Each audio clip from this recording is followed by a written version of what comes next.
देखिए, अमित शाह वह व्यक्ति हैं राजनीतिक सियासत में देश के अंदर जो आज की तारीख में अगर आप तुलना करें तो सरदार पटेल से इस आदमी की तुलना करें।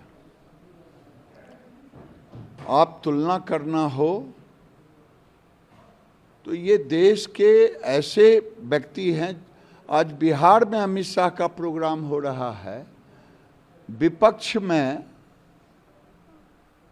खलबली मचा हुआ है और आने वाले दिन में कांग्रेस तो हमास के साथ गई है।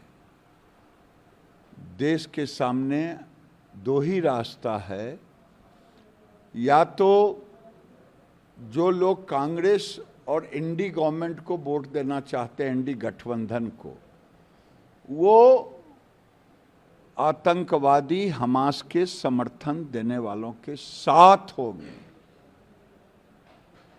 इसीलिए अमित शाह जब गरजेंगे मुजफ्फरपुर से, मुजफ्फरपुर नॉर्थ बिहार का राजधानी है, और अमित शाह जब यहाँ से गरजेंगे तो विपक्ष को समझ में आएगी कि बिहार की जनता क्या चाहती है। इंडिया गठबंधन की आपने बात की, इसी इंडिया गठबंधन में कांग्रेस पार्टी को लेकर बिहार के सीएम ने बड़ी बातें कही थी कि इनको गठबंधन से कोई मतलब नहीं है, राज्य के चुनाव में लगे। तो कैसा गठबंधन है ये? देखिए, वहाँ जो गठबंधन है वो स्वार्थों का गठबंधन है। नीतीश कुमार को अध्यक्ष बनाया नहीं गठबंधन का, अब नीतीश कुमार को बिरनी काटे हुए है, और वो अगर नहीं बनाएंगे तो इंडी गवर्नमेंट को फिर जैसे जोड़े हैं वैसे वो तोड़ देंगे। कांग्रेस लगातार दावे कर रही है कि जो आने वाले 5 राज्यों के चुनाव है कांग्रेस के टक्कर में कोई नहीं है। ये तो पता चलेगा रिजल्ट में। राहुल गांधी कई साल से कह रहे हैं कांग्रेस के लोग, देश का प्रधानमंत्री कौन बनेगा? राहुल गांधी बनेगा। सब 50 साल लग गया बेचारी सोनिया गांधी को बेटे को बालिग करने में, तो राहुल गांधी को बालिग करने में सोनिया गांधी को 50 साल लग गया। और कांग्रेस 50 साल से जब से पैदा लिए हैं तब से कह रहा देश का प्रधानमंत्री होंगे। अब समझ जाइए कांग्रेस का क्या हाल है। अमित शाह ने कहा है कि कांग्रेस पार्टी कमलनाथ को मुख्यमंत्री बनाना चाहती है और कमलनाथ अपने बेटा को बनाना चाहते हैं। मध्य प्रदेश की जनता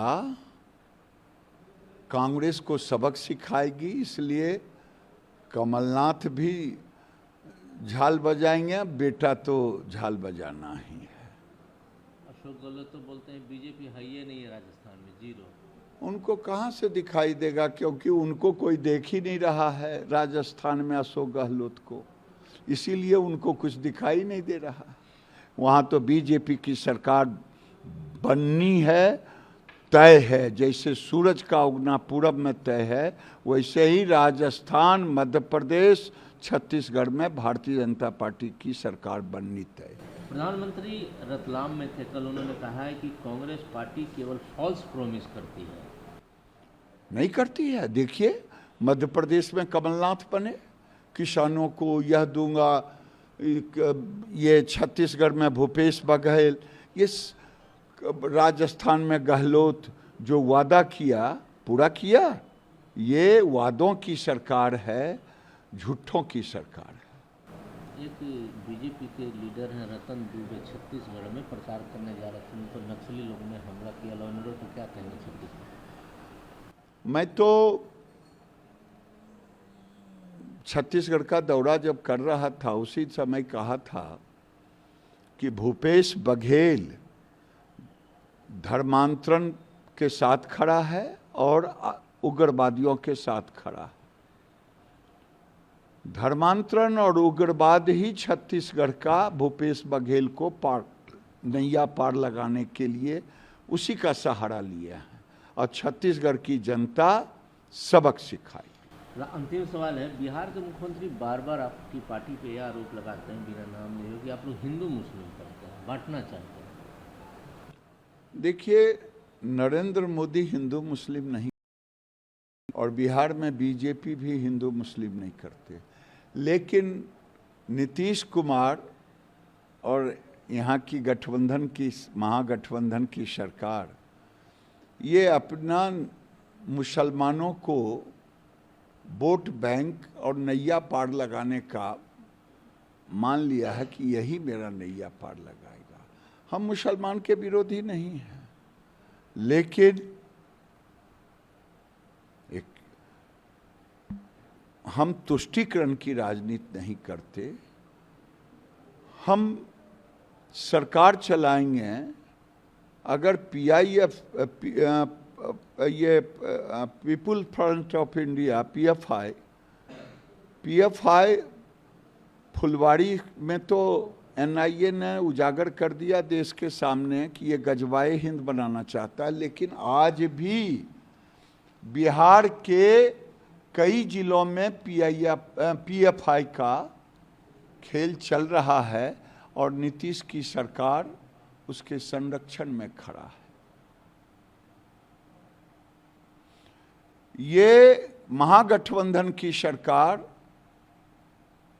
मुसलमानों के आगे बिहार में वैसे मुसलमान जिनकी आत्मा पाकिस्तान में बसता हो, वह उन लोगों के आगे घुटना टेक चुका है। अखिलेश बोलते हैं 80 सीट पर तैयारी है उनकी, तो कहाँ है गठबंधन, इंडिया गठबंधन? मैं तो कहा स्वार्थों का गठबंधन है।